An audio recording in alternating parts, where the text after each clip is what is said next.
Welcome back to another technical deep dive here in the debug zone.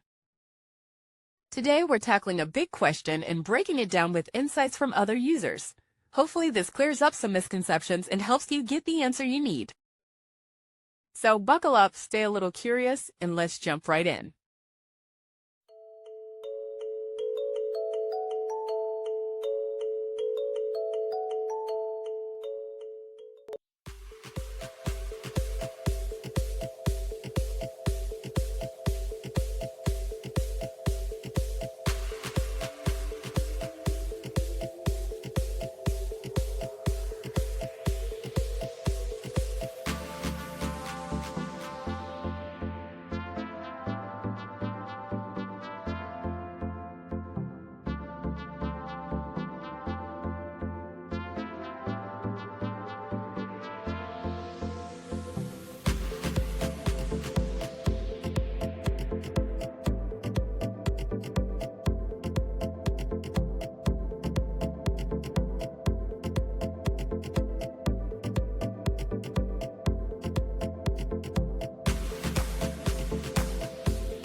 And that's a wrap.